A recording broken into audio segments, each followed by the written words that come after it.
Coming எபிசோடுக்குரிய promo release பண்ணியிருக்காங்க. வீடியோக்குள்ளே போகிறதுக்கு முன்னாடி நம்ம சேனலை லைக் அண்ட் சப்ஸ்கிரைப் பண்ணிவிட்டு சப்போர்ட் பண்ணுங்கள். ப்ரோமோ வந்துட்டு உண்மையாகவே சூப்பராக இருந்துச்சுங்க.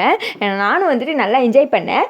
ஸோ வீடியோ ஸ்கிப் நம்ம கடைசி வரைக்கும் பாருங்கள். வாங்க வீடியோக்குள்ளே போகலாம். ஃபஸ்ட்டு சீனில் தீபா வந்துட்டு பாட்டு பாடுறாங்க இல்லையா, அந்த சீன் தான் காமிச்சிட்ருக்காங்க. பாட்டு பாடி முடிச்சதுமே ஒரு செகண்ட் வந்துட்டு அமைதியாக இருக்காங்க. நான் கூட நினச்சேன் சரி லிரிக்ஸ் எதுவும் தெரியல போல் மறந்துட்டாங்க, அதை நினச்சி அமைதியாக இருக்காங்களோ அப்படின்ற மாதிரி நினச்சிக்கிட்டு இருக்க.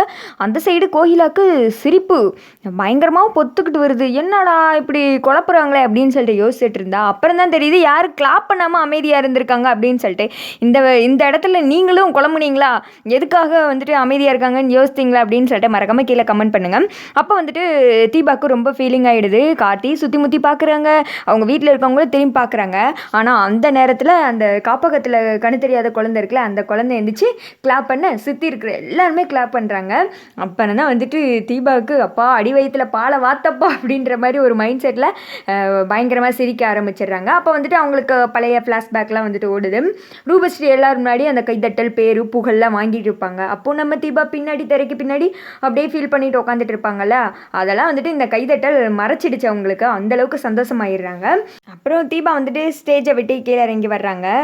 தீபாவோட ஃபேமிலியெல்லாம் தீபா வந்துட்டு சூப்பராக பண்ண அப்படி இப்படின்னு சொல்லிட்டு எல்லாருமே வாழ்த்து மலையை பொழியிறாங்க. அங்கே வந்துட்டு ஒருத்தரை வந்துட்டு நம்ம கண்காணித்து வச்சுருந்தோம்ல, மியூசிக் டைரக்டராக தான் இருப்பார் அப்படின்னு சொல்லிட்டு நான் கூட சொல்லியிருந்தேன். அது மாதிரியே பார்த்தா அவர் வந்துட்டு மியூசிக் டைரக்டர் தான். அவரை வந்துட்டு தீபா கிட்ட இன்ட்ரோ கொடுத்துக்கிறாங்க. நான் உங்கள் சாங்கை வந்துட்டு இப்போ தான் வர வழியில் தான் கேட்டேன். அவ்வளோ ஒரு அட்ராக்டிவான குரல், யாருக்குமே இப்படி ஒரு குரல் வளம் இருக்குமான்னு எனக்கு தெரியல, சூப்பராக பாடுறீங்க.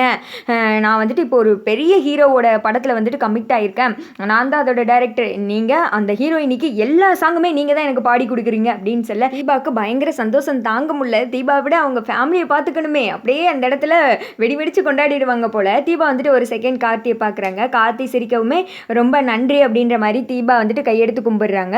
அதெல்லாம் ஒன்று வேணாங்க, இது உங்கள் குரலுக்கு கிடைச்ச கிஃப்ட்டு, உங்கள் குரல் வந்துட்டு அவ்வளோ சூப்பராக இருக்குது அப்படின்னு சொல்லிட்டு அவரும் தீபாவை எந்த அளவுக்கு பாராட்ட முடியுமோ அவ்வளோ பாராட்டிட்டு போக அதெல்லாம் கேட்டு சுற்றி இருக்கவங்க எல்லாருக்குமே சந்தோஷம்.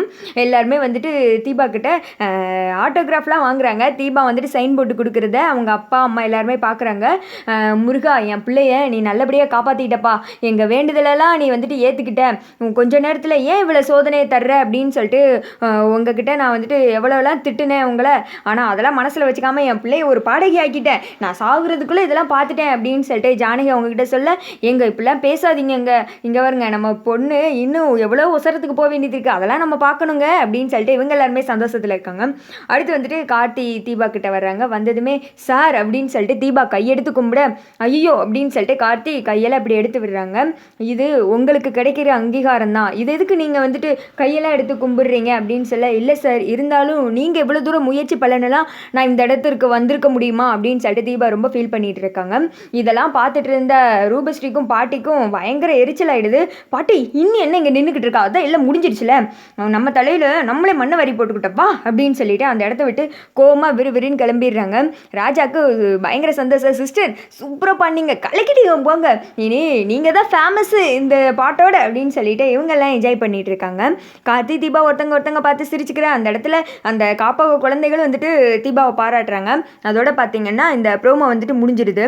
நம்ம நினச்ச மாதிரியே அந்த மியூசிக் டைரக்டர் அவர் தான் வந்துட்டு தீபாவுக்கு வாய்ப்பு கொடுத்துருக்காங்க. இதை வச்சு அபிராமி ஒரு பிரச்சனை பண்ணுறாங்களோ இல்லையோ, ஐஸ்வர்யா வந்துட்டு எடுத்து கொடுத்துருவா அபிராமிக்கு. இதை வச்சு பிரச்சனை நடக்கும், அதுக்கடுத்து ஐஸ்வர்யா குழந்தைய வச்சு பிரச்சனை நடக்கும் அப்படின்ற மாதிரி தோணுது.